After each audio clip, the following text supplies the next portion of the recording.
नमस्कार, मैं Atul Jain. Hindi news channel नेता नगर 24/7 चैनल पर आप सबका हार्दिक स्वागत करता हूं। आज हमारे साथ हैं हुसैन पठान जी, जो भारतीय जनता पार्टी के अल्पसंख्यक युवा मोर्चा के वो जिलाध्यक्ष हैं। तो इनका मैं हार्दिक स्वागत करता हूं। हुसैन जी, आप किस तरह देख रहे हैं? एक तरफ यहाँ पे आज आने वाले कुछ ही दिनों में अभी इलेक्शन चुनाव जो आने वाले हैं उसकी तैयारी पूरी जोर से शुरू हो चुकी है, लेकिन कहीं ना कहीं विरोधक भी एक बहुत बड़ा गठ लेकर इंडिया जैसी बड़ी टीम बना के तैयारी कर रहे हैं। भारतीय जनता पार्टी के माध्यम से आप किस तरह मुंबई की तैयारी कर रहे हो? अभी अपने नरेंद्र मोदी जी की जो सरकार चल रही है, जो 9 साल इनके पूरे हुए और इन्होंने देश में जिस तरह काम किया है, भ्रष्टाचार पे लगाम लगाया है और बाकी भी जो भी करप्शन था, इस सब पे मोदी जी की सरकार ने सख्ती से कदम उठाया है। तो जितने भी भ्रष्टाचारी नेता है, जिनको सबको ऐसा लग रहा है कि अब हमारा कुछ होने वाला नहीं, तो सब एक प्लेटफॉर्म पे आ गए कि किस तरह मोदी जी को हटाए। मगर ये कितने भी एक प्लेटफॉर्म पे आए, मोदी जी जनता के दिल में है और मोदी जी को जनता ने जो मान सम्मान दिया है, आने वाला 2024 का चुनाव में भारतीय जनता पार्टी पूर्ण बहुमत से आएगी और मोदी जी फिर से प्रधानमंत्री बनेंगे। ये कितना भी गठबंधन, ये ऐसा हो गया है ना कि बोलते हैं ना वो एक चीज़ कि नाम चेंज करने का, जैसा बोलते हैं ना पुरानी शराब को लेबल लगाने का, तो वो ऐसा हो गया। यूपीए था, नाम बदलने से इनका चरित्र काम तो नहीं बदलेगा ना। आज इन्होंने जितना, आज कांग्रेस के पास 50 साल था, क्या किया देश का? बोला आज मोदी जी ने जो 14 साल में किया, वो कांग्रेस के 50 साल में जो कांग्रेस को करना था वो नहीं किया। आज मोदी जी के देश में राज में देश तरक्की में कर रहा, हर एक क्षेत्र में, चाहे रोजगार हो, शिक्षा हो, चाहे कास्ट की बात होती है, मुस्लिम समाज हो, दलित हर एक समाज के लिए मोदी सरकार काम कर रही है। आप जैसे देख रहे हो कि मोदी @9 के माध्यम से आप लोगों ने बहुत उपक्रम लोगों के सामने लेके गए, तो मोदी @9 क्या विषय थे कि किस तरह से वो प्रोग्राम आप समझाने की कोशिश कर रहे हैं? पिछले 9 साल के जो मोदी जी के जो कार्यकाल में जो जो काम भी है वो हम सब लोगों तक लेके जा रहे थे। चाहे उज्ज्वला गैस का बात हो, चाहे मनरेगा का बात हो, जितनी भी स्कीम थे, ये अपना एनआरसी का विषय हो, एनआरसी और धारा 370 के बारे में जो लोगों में मिसगाइड किया गया, ये गया है।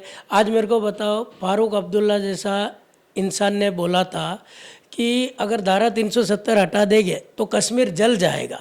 आज बताओ, आप ही मीडिया के आदमी हो, आप जाते हो हर जगह। आज का कश्मीर और पहले के कश्मीर में ज़मीन आसमान का फ़र्क है। आज वहाँ लोग सुकून से है। इक्का दुक्का घटना होता है, मैं नहीं बोल रहा कि पूरी तरह, मगर कांग्रेस ने जो 50 साल में जो गंदगी किया, जो खड्डा किया है, उसको भरने समय लगता है ना। आज मोदी जी हर क्षेत्र में देश को ऊपर ला रहे हैं, पर ये कांग्रेस को हजम नहीं हो रहा है। लेकिन कहीं ना कहीं आप देखते हो कि जनता कहीं ना कहीं मन में दुख है कि जैसे कि एक दूसरे बात करते हैं, महंगाई का मुद्दा हो, ये सब विषयों पे थोड़ा सा कहीं ना कहीं पिछले दबेपन में बातें होती है। तो आप किस तरह देख रहे हो, एक कार्यकर्ता हो, एक अंधेरी का आपका जो जिला है, ऊपरा आपका जो विभाग जिले में काम करते हो, तो किस तरह देखते हो महंगाई का मुद्दा तकलीफदायक हो रहा है? महंगाई का मुद्दा देखो तकलीफदायक है, मगर जो भी सरकार रहती है, जैसा अभी ये कैसा है, महंगाई का विषय, कोई सरकार को जानबूझ के तो महंगाई बढ़ाने का शौक नहीं है। इंटरनेशनल मार्केट में जब कुछ होता है, आज रूस और यूक्रेन में युद्ध चल रहा है, तो जहाँ से जो भी अपना माल आता है, ये सब चीज़ें जब बाहर से जब इंपोर्ट होती है इधर, या यहाँ से वहाँ जाती है, जब ये सब चीज़ें रुक जाती है तो ये चीज़ें अपने आप बढ़ती है। तो उस चीज़ से, चाहे कभी खेती किसान का प्रॉब्लम होता है, बारिश ज़्यादा हो जाती है, कभी बारिश नहीं होती है, तो ऐसी बहुत से, फिर भी आज मोदी सरकार हर क्षेत्र में महंगाई को कंट्रोल करने के लिए हर स्तर पे काम कर रही है। महंगाई है, ये भी मैं मानता हूँ नहीं है, मगर ये बताओ ना कि कौन सी सरकार ऐसी है जिसकी सरकार में महंगाई नहीं रही होगी। आज हमारा देश का जो ढांचा है, वो सब चीज़ों के ऊपर अपना जो लोग जनसंख्या है, जिस तरह देश की आबादी है, इसमें महंगाई को कंट्रोल करने, ये भी एक मुद्दा है ना। तो मोदी सरकार उसको भी कंट्रोल करने की कोशिश कर रही है, नहीं ऐसा नहीं है। मैं मानता हूँ महंगाई है, मगर उसको भी कंट्रोल कर रही है। हुसैन जी, आप एक माइनॉरिटी में मुस्लिम समाज से आते हो। आपको कितना टफ लगता है कि जब आप अपने समाज के लोगों के सामने जाते हो, एक तो एक तरफ मोदी जी का जो विषय होता है वो पूरा हमारे भारत देश में हिंदुत्व को देखकर एक विषय लिया जाता है, लेकिन एक मुस्लिम समाज मोदी जी के पीछे खड़ा है या नाराज़ है? क्या देखते हो आप? अभी मुस्लिम समाज के बारे में मैं सिर्फ इतना कह सकता हूँ कि जिस तरह कांग्रेस पार्टी और बाकी दलों ने, चाहे वो समाजवादी हो, ओएसी हो, चाहे ममता, इन्होंने जिस तरह प्रोपेगेंडा चला के इनको ये बताने की कोशिश किया मोदी जी मुस्लिम विरोधी है। मगर आपको मैं बताता हूँ, लोकसभा में मोदी जी का एक भाषण है, आप यूट्यूब पे देखो कि उन्होंने भाषण में क्या बोला था कि मैं मुसलमान के बच्चों के एक हाथ में कुरान देखना चाहता हूँ, एक हाथ में लैपटॉप। तो मुस्लिम समाज के बारे में जो सोच है इन्होंने इतना भरा है, वो निकालने को टाइम लगता है, मगर अभी मुसलमान समाज जागरूक हुआ है। अभी आप देखो बहुत सी चीज़ है जो आज मुसलमान समाज मोदी जी के काम से खुश है। अभी जैसा ओवैसी बोलते थे बीजेपी यूज़ करती है, यूपी में एक मुसलमान को सीट नहीं देती। अभी आपकी जानकारी को जहाँ पंचायत समिति का चुनाव हुआ तो वहाँ 180 या उससे ज़्यादा मुसलमान लोगों को सीट दिया गया और 60 नगर से वो जीत के भी आए मुस्लिम। तो आज ये जो प्रोपेगेंडा इन लोग चला रहे थे बीजेपी मुस्लिम विरोधी है, ये अभी मुसलमान को भी समझ में आ रहा है। ठीक है, स्लो स्लो हो रहा है। अभी देखो इतना मन में जहर भरा है, वो तुरंत निकलेगा नहीं, मगर आज फ़र्क पड़ रहा है। आज मुसलमान भी समझ रहा है कि हमारे लिए कौन बेहतर है। और जो कांग्रेस के राज में मुसलमान परेशान बेहाल, तो मैं तुमको एक ही बात बोलता हूँ, 9 साल से मोदी सरकार है। आप मेरे को एक न्यूज़ ऐसा बता दो कि कोई मुसलमान लड़के को, बेगुनाह को, ये आतंकवादी है, ये है, पुलिस ने पकड़ाओ। और कांग्रेस का पूरा पिछला निकालो आप रिकॉर्ड, उनके रिकॉर्ड में हर रोज़, हफ्ते में, महीने में ये मुसलमान आतंकवादी है, इसको अंदर डाल दिया, उसको अंदर, एक भी बताओ। देखो जो गलती करेगा वो जाएगा। आज मुसलमान समाज के ऊपर जो आतंकवादी का थप्पा लगा, हाँ, ये कांग्रेस ने लगाया है। मैं ये नहीं बोलता हूँ कि सारा मुसलमान अच्छा है, मगर कुछ मुसलमान गंदे हैं, मगर पूरे देश के मुसलमान नहीं है। कुछ लोग जो आतंकवादी में लिप्त है, जिनको गुमराह करके वो देश के खिलाफ, वैसे मुसलमान का हम भी विरोध करते हैं। और वही मुसलमान जो देश के खिलाफ बोलते हैं, जो समाज में हिंदू मुसलमान में दरार, वैसे मुसलमान के खिलाफ बीजेपी है। तो इनको लगता है हिंदुत्व के मुसलमान के खिलाफ, वो तो हम भी है ना। जो भी गलत काम करेगा, आज हमारा घर का बच्चा अगर गलत काम करेगा, हम उसको समर्थन करेंगे क्या? तो आज मुसलमान का मोदी जी को लेके जो है विचार वो बदल रहा है और तेज़ी से बदल रहा है। और मैं बोलता ना, आने वाले 10 साल में मुसलमान को समझ में आ जाएगा कि कौन बेहतर था, कांग्रेस या मोदी जी। अच्छा, हुसैन जी, मणिपुर को लेके जो आक्रोश पूरे देश में है, भारतीय जनता पार्टी के माध्यम से आप एक माइनॉरिटी के मोर्चा के जिला अध्यक्ष हो, किस तरह आपको मन में दुख होता है? क्या विषय क्या है कि पूरे देश में एक हाहाकार मचा है मणिपुर को लेके? मणिपुर का ऐसा है ना, वहाँ जो घटना पिछले 2 महीने से चल रही है, केंद्र सरकार अपना सुरक्षा बल भेजती है, वहाँ कंट्रोल करने की कोशिश कर रहे हैं, मगर वहाँ कुछ असामाजिक तत्व जो है वो उनको अपना काम करने नहीं दे रहे। और उधर इस तरह छुप छुपा के जो घटनाएं होती है, फिर भी आज वहाँ कंट्रोल करने की पूरी सरकार, अभी गृह मंत्री अमित शाह जी भी स्ट्रिक्टली ऑर्डर दिए। इससे पहला 2 दिन पहला मोदी जी ने बोला कि वहाँ जो घटना हुआ, जो महिलाओं का विषय था, उसके ऊपर मोदी जी ने स्ट्रिक्टली बोला है कि ये हम सहन नहीं करेंगे।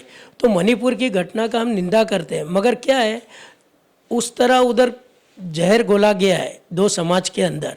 तो सरकार अपना काम कर रही है और जल्दी वो वहाँ शांति होगी और सब ठीक होगा। आप जैसे देखते हैं कि एक डर था कि महाविकास आघाड़ी शायद कहीं ना कहीं भारतीय जनता पार्टी को डैमेज करेगी, लेकिन आज कहीं ना कहीं सरकार में परिवर्तन आया और शिवसेना में 2 गठ पड़े, राष्ट्रवादी में 2 गठ पड़े। भारतीय जनता पार्टी अभी कहीं सुकून की सांस ले रही है? नहीं, महाविकास आघाड़ी को लेके बीजेपी को कोई ये नहीं था।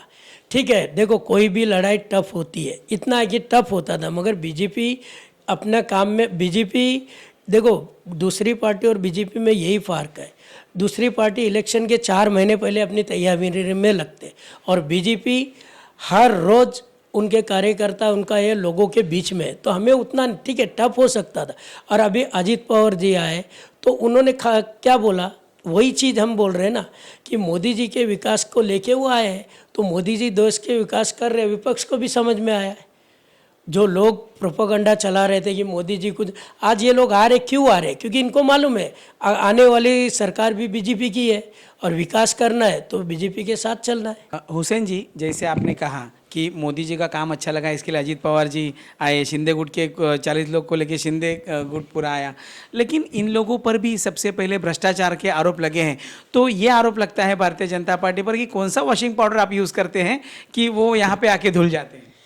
देखिए, आरोप तो हर किसी पे लगता है, मगर उनको जब सत्ता में शामिल किया है, देवेंद्र जी ने स्पष्ट तौर पे बोला है कि जो भी जांच सिंचन घोटाला, जो भी जांच इनकी चल रही है, कोई जांच रुकेगी नहीं। दोषी हो गए तो सज़ा मिलेगी। कोई जांच को रोका नहीं गया है उनको। सरकार में अगर वो आए हैं तो आप एक भी बता दो कि ये जांच रोक दी गई, जिनके ऊपर जो जांच चल रहा था, चाहे वो शिंदे गुट के आमदार हो, चाहे अजीत पवार के, जो सरकारी जांच चल रही है, जो कानून अपना काम कर रहा है, उसमें कहीं भी देवेंद्र जी ने साफ बोला है कि हम लोग भ्रष्टाचार से कभी समझौता नहीं करेंगे। तो अभी यही बात है कि आने वाले चुनाव में जब इलेक्शन लड़ने के लिए साथ में आप जब एक साथ आओगे, तो आप किस तरह लोगों के सामने जाओगे? क्योंकि आपके ऊपर यही आरोप लगने वाला है कि इन लोगों को आप साथ में लेके, भ्रष्टाचारियों को लेके आप साथ में लेके चुनाव लड़ने जा रहे हो। नहीं, अभी कैसा देखो, जो आरोप लगाए गए तो टाली तो दोनों हाथ से बसता है ना। अब जैसा शिवसेना है, कांग्रेस आरोप लगाएगी अजीत पवार को लेके, तो ये तो इन्हीं के साथ थे ना। तो आप अगर हम पे ही आरोप, तो आप मानो ना कि आप भ्रष्टाचार के साथ मिले हुए थे पहले से। यानी तुम्हारे पास रहने से वो, जैसा अभी आपने बोला, हमारे पास आने से वॉशिंग मशीन में डुल जाते। तो अजीत पवार और शिंदे साहब पहले शिवसेना में थे, अजीत पवार उधर थे महाविकास आघाड़ी में, तब ये लोग दूध के धुले थे क्या? तो ये इस बात का जवाब आप दो ना। तब उनके पास रहेंगे तो वो अच्छे थे, इधर आ गए तो भ्रष्टाचारी हो गए। देखो, मोदी जी जीरो टॉलरेंस पे चलते हैं, भ्रष्टाचार से समझौता नहीं है कोई भी। अभी आपको आने वाले दिनों में मालूम पड़ ही जाएगा कि जिस पे जो भी जांच चल रहा है उसका फैसला जल्दी आ जाएगा। संजय राउत जी ने आरोप लगाए हैं कि जिस तरह केंद्र सरकार हर विषय में रोक टोक करती है और विकास के नाम पे कुछ काम नहीं करती, तो संजय राउत जी का जो विषय है उसको आप किस तरह देखते हो? क्योंकि उनके रोज नए सुबह जो विषय आते हैं वो भारतीय जनता पार्टी के लिए एक प्रहार की तरह होते हैं। अभी संजय राउत जी का क्या है मालूम है, उनको रखा ही गया है सिर्फ विरोध करने। देखो, मैं क्या बोलता, विरोधक है, विरोध करना चाहिए, मगर क्या संजय राउत को नहीं दिख रहा है आज देश में मोदी जी के नेतृत्व में, देश के अलावा इंटरनेशनल में भी, अमेरिका, चाइना, हर जगह भारत सरकार का जो वजूद, जो दबदबा बना है, ये संजय राउत को नहीं दिख रहा है क्या? और आज बताओ ना, आज वंदे भारत हो, मेट्रो, सब काम तो हो रहा है ना, मुंबई का विकास नहीं हो रहा है क्या? ये दिख रहा नहीं है क्या? सिर्फ आरोप लगाने से क्या होता है? देखो, कोई भी सरकार 100% काम नहीं हो पाता है, टाइम लगता है, मगर जो 50 साल में कांग्रेस ने किया है वो 9 साल में मोदी जी ने करके दिखाया, जो कांग्रेस 50 साल में नहीं कर पाई। और संजय राउत के बारे में उतना ही है कि वो उनको एक जिम्मेदारी दे गया है, सिर्फ सुबह उठो, मोदी जी, देवेंद्र जी, सिर्फ विरोध, बस, और कुछ नहीं। उद्धव जी और संजय राउत जी के एक इंटरव्यू हुआ है, उसके अंदर एक नया विषय आया है कि देवेंद्र फडणवीस और भारतीय जनता पार्टी ये उद्धव जी से डरती है।